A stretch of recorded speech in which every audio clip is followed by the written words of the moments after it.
क्या आप अपने नरसंहार को अपने ग्नोल से नहीं बता सकते? कोई विचार नहीं है कि सिम्बियोट क्या है? डरो मत, यहाँ एडी ब्रॉक और बाहरी अंतरिक्ष से उनके छोटे दोस्त के बारे में जानने के लिए सब कुछ है।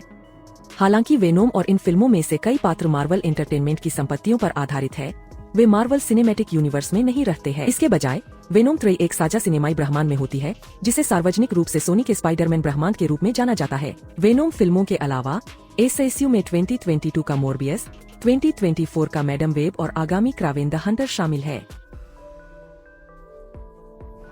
हालांकि एक ही ब्रह्मांड में से प्रत्येक फिल्म में पात्रों और कहानियों के बीच आज तक बहुत कम परस्पर क्रिया हुई है। एसएसयू फिल्मों में अभिनय करने वाले प्रत्येक पात्र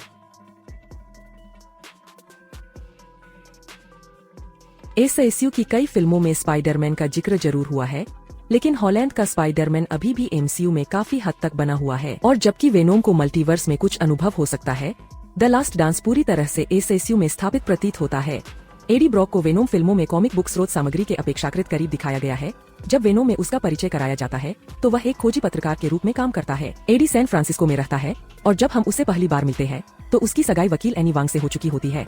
एनी के नियोक्ता लाइफ फाउंडेशन के अवैध मानव परीक्षणों के बारे में वर्गीकृत दस्तावेजों को पढ़ने के बाद एडी जांच करने का फैसला करता है। हम अभी खत्म नहीं हुए हैं। हाँ, आप खत्म हो गए हैं मिस्टर ब्रॉक। क्या यह कोई धमकी है? आपका जीवन अच्छा रहे। 6 महीने बाद एनी ने एडी से रिश्ता तोड़ लिया है और किसी और को डेट कर रही है, जबकि एडी पेशेवर रूप से उलझा हुआ है। ड्रेक को बेनकाब करने और उसकी पत्रकारिता की विश्वसनीयता को बहाल करने के लिए दृढ़ संकल्पित एडी गुप्त रूप से जीवन वैज्ञानिक डोरा स्किर्थ के साथ काम करना शुरू कर देता है। जीवन द्वारा अपने परीक्षण विषयों पर इस्तेमाल किए जा रहे सिम्बियोट्स में से एक की जांच करते समय एडी गलती से उसके साथ बंध जाता है। एडी सिम्बियोट के साथ जीवन प्रयोगशालाओं से बड़ी मुश्किल से बच निकलता है और ड्रेक स्किर्थ को उसके विश्वासघात के लिए मार देता है। घर वापस आकर एडी सिम्बियोट के साथ अपने बंधन के कारण अजीब तरह से व्यवहार करना शुरू कर देता है, जिसमें एक अजीब आवाज सुनना भी शामिल है जो खुद को वेनम के रूप में पहचानती है। सिम्बियोट की आवाज एडी को बताती है कि वह क्षुद्र ग्रह और फिर अंतरिक्ष यान के माध्यम से पृथ्वी पर आया था, जिसका उद्देश्य विजय के लिए उपयुक्त ग्रह ढूंढना था।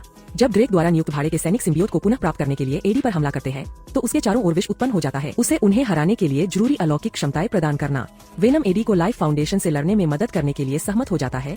बदले में एडी सिम्बियोट को मानव पीड़ितों से पोषित करता रहेगा। एडी के साथ क्या हुआ, यह जानने पर एनी और उसके नए डॉक्टर प्रेमी डैन लुइस को पता चलता है कि विष के कारण एडी का स्वास्थ्य खराब हो रहा है। एडी पर इसके प्रभाव से चिंतित होकर एनी सिम्बियोट को उससे अलग करने के लिए एमआरआई मशीन का उपयोग करती है, सिम्बियोट की ऊंची आवाज के प्रति कमजोरी का फायदा उठाते हुए। हालांकि जब रायट नामक सिम्बियोट ड्रेक के साथ जुड़ता है तो वेनम नए खतरे को रोकने के लिए एडी के पास लौटता है। एडी और वेनम के पुनः एक साथ आने पर वेनम एडी को बताती है कि अब उसके अंदर पृथ्वी और मानवता के प्रति अधिक सम्मान उत्पन्न हो गया है। वेनम को एडी के साथ भी एक रिश्तेदारी का पता चलता है, जिससे पता चलता है कि वह अपने गृहग्रह पर सिम्बियोट्स के बीच एक सामाजिक रूप से बहिष्कृत व्यक्ति था। पहले से कहीं बेहतर तरीके से काम करते हुए वेनम दंगा का सामना करता है, क्योंकि खलनायक पृथ्वी पर और अधिक सिम्बियोट्स लाने के लिए एक अंतरिक्ष जांच भेजने की तैयारी करता है। एक लंबी लड़ाई के बाद जांच दंगा और दंगा के साथ नष्ट हो जाती है।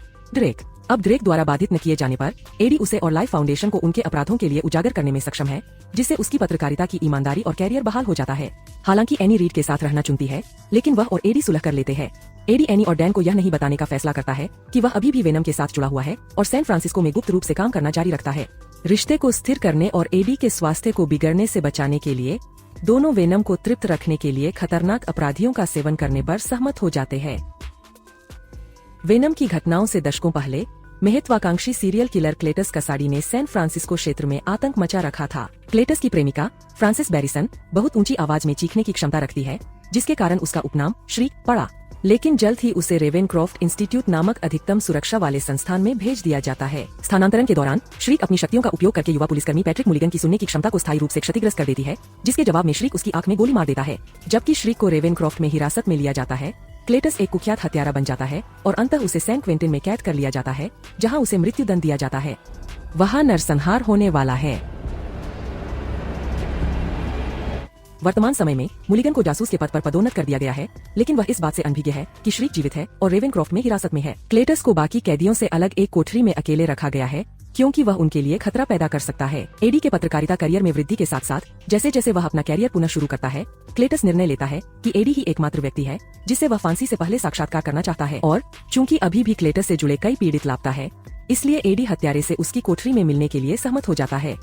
क्लेटस से मुलाकात के बाद वेनम की अलौकिक अंतर्ज्ञान एडी को क्लेटस के लापता पीड़ितों के शवों का पता लगाने में मदद करता है। इन खुलासों से प्राप्त समाचार एडी के कैरियर को बढ़ावा देते हैं, जबकि क्लीटस की निडर पत्रकार में अस्वस्थ रुचि को बढ़ाते हैं। क्लीटस की फांसी की सजा निकट आने पर एडी अंतिम बार हत्यारे से मिलने उसकी कोठरी में जाता है, जहां क्लीटस उसे सलाखों के बहुत करीब जाने के लिए उकसाता है। क्लेटस एडी के हाथ को काटता है और एडी के रक्त में उपस्थित विष के एक अंश को निगल लेता है तथा एडी को बिना बताए चुपचाप उसके साथ जुड़ जाता है। जैसे ही क्लेटस को घातक इंजेक्शन द्वारा मृत्युदंड देने की योजना शुरू होती है, कार्नेज सिम्बियोट उसकी रक्षा के लिए प्रकट होता है। कार्नेज आजाद हो जाता है और सैन क्वेंटिन में फिर से हत्याओं का सिलसिला शुरू कर देता है। अपने साथी कैदियों को मुक्त करने से पहले कई सुरक्षाकर्मियों और जेल अधिकारियों को चुनौती देने के बाद कार्नेज सैन फ्रांसिस्को पहुंचता है और अपने अगले कदमों की योजना बनाना शुरू कर देता है। कार्नेज के मन में पहले से ही अपने पिता सिम्बियोट वेनम के प्रति गहरी नफरत है और यह बंधुआ जोड़ी उसके और एडी के खिलाफ खूनी प्रतिशोध की योजना बनाती है।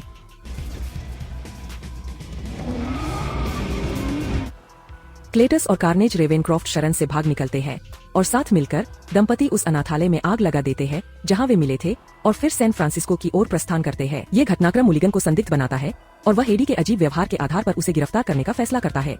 मुलिगन यह जानकर चौंक जाता है कि न केवल तारिक जिंदा है, बल्कि वह क्लेटस के साथ वापस भी आ गई है। पहले से भी अधिक साहसी और घातक होकर कार्नेज और श्रीक ने सैन फ्रांसिस्को के ग्रेस कैथेड्रल में एक विचित्र विवाह समारोह में भाग लेने का निर्णय लिया। इस अपवित्र विवाह को यादगार बनाने के लिए दोनों लोग मुलिगन का अपहरण कर लेते हैं और उसे एक प्रकार के गवाह के रूप में अपने साथ गिरजाघर ले आते हैं। ये घटनाक्रम वेनम के लिए विशेष रूप से असुविधाजनक समय पर आए है, जिसका एडी के साथ कड़वा झगड़ा चल रहा था।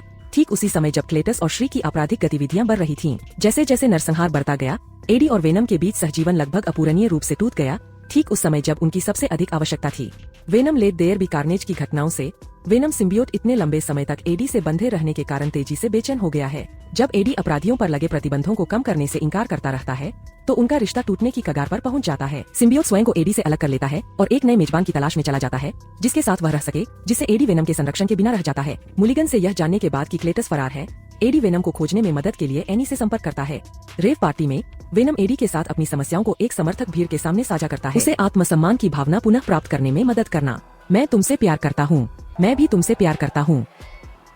एनी अंतः वेनम को खोज निकालती है जब वह श्रीमती चेन से जुड़ जाता है, जो एक स्थानीय सुविधा स्टोर की मालकिन है और एडी को जानती है। एनी वेनम को एडी को माफ करने के लिए मना लेती है और सिम्बियोट को अपने साथ जुड़ने की अनुमति देती है, ताकि वह उसे एडी के पास ला सके, जबकि मुलिगन उसे हिरासत में ले लेती है। पुनः एकजुट होकर एडी और वेनम ग्रेस कैथेड्रल में कार्नेज और श्रीक का सामना करने और उन्हें एक साथ नष्ट करने का निर्णय लेते हैं। वेनम ने कार्नेज और श्रीक की अस्थायी शादी में बाधा पहुंचाई, जहां श्रीक ने मुलिगन को एक जंजीर से लटका दिया, जिससे उसकी मौत हो गई। कार्नेज वेनम से अधिक शक्तिशाली और क्रूर साबित होता है। वेनम द्वारा अधिक रणनीतिक रूप से लड़ने से पहले वह नायक को लगभग मार ही डालता है। वेनम श्रीक को अपनी ध्वनि चीख का उपयोग करके क्लेटस को कार्नेज सिम्बियोट से अलग करने के लिए प्रेरित करती है तथा फिर उसे खा जाती है। परिणाम स्वरूप हुए विनाश में गिरजाघर से गिरता हुआ मलबा श्रीक को कुचल देता है, जिससे उसकी मृत्यु हो जाती है। हालांकि मुलिगन मृत दिखाई दिया, लेकिन पता चला कि वह फांसी के बाद बच गया। उसे आखिरी बार अपनी आंखें खोलते हुए देखा गया, जो अब नीली चमक रही है। वेनम द लास्ट डांस के ट्रेलरों में हम उसे जिस तरह से देखते हैं, उससे ऐसा प्रतीत होता है कि मुलिगन ने स्वयं एक सिम्बियोट के साथ संबंध बना लिया है। मुलिगन के कॉमिक बुक इतिहास से पता चलता है कि वह सुपरविलेन टॉक्सिन बन सकता है, क्योंकि वह कार्नेज की एक सहजीवी संतान से मुकाबला कर रहा है, जो अपने पिता को नष्ट करने के लिए वेनम को मारना चाहता है। द लास्ट डांस में जाने से पहले वेनम और उसके कुछ दोस्तों ने कुछ अन्य ब्रह्मांडों के साथ मुठभेड़ों का अनुभव किया। स्पाइडरमैन नो वे होम में डॉक्टर स्ट्रेंज द्वारा डाले गए मल्टीवर्सल स्पेल की वजह से एडी को मार्वल सिनेमैटिक यूनिवर्स में ले जाया जाता है।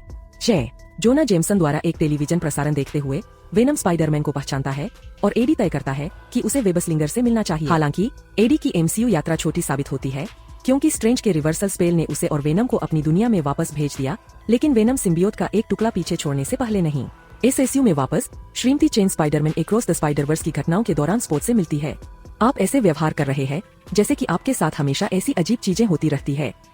क्या मुझे कुछ गम मिल सकता है?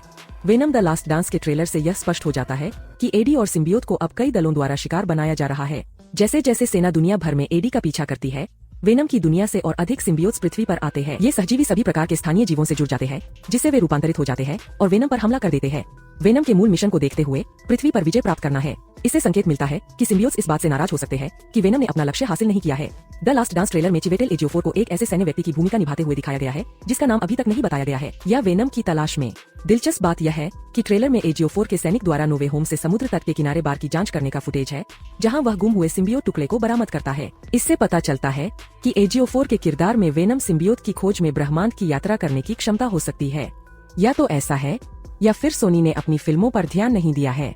द लास्ट डांस में कई संभावित दुश्मन दिखाई दे सकते हैं, जिनमें से कई की झलक पहले ही सीक्वल के ट्रेलरों में दिखाई जा चुकी है। सेना और हमलावर सिम्बियोट्स के अलावा मुलिगन की वापसी तय है।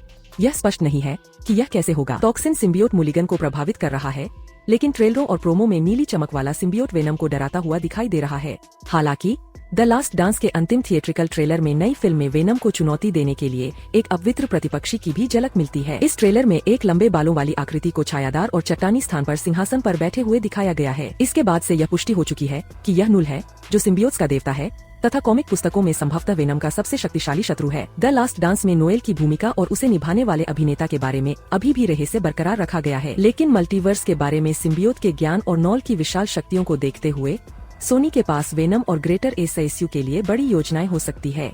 मोरबियस, मैडम वेब और क्रावेन द हंटर सभी संभवतः वेनम के समान ब्रह्मांड में स्थित है। यदि सोनी अपनी मार्वल संपत्तियों को एक साथ लाने की उम्मीद कर रहा है, तो द लास्ट डांस में इन फिल्मों के पात्रों की एक छोटी सी भूमिका हो सकती है। सबसे अधिक संभावना क्रावेन द हंटर की होगी, क्योंकि सोनी संभवतः वर्ष के अंत में एसआईएसयू फिल्म की शुरुआत को बढ़ावा देने में मदद करना चाहेगी। फिर एमसीयू के स्पाइडरमैन और हार्डी के वेनम और हॉलैंड के स्पाइडरमैन के बीच लंबे समय से चल रही मुलाकात का मामला है। सोनी कई वर्षों से एसआईएसयू वेनम और एमसीयू स्पाइडरमैन के एक दूसरे से मिलने की बात कर रहा है। यहाँ तक कि वेनम को संक्षिप्त पोस्ट क्रेडिट दृश्य में दिखाने के बजाय नो वे होम के चरम युद्ध में दिखाने की भी योजना थी। नो वे होम के सीक्वल के विकास और द लास्ट डांस में नूल के प्रदर्शित होने के साथ सोनी एक और क्रॉसओवर स्थापित कर सकता है।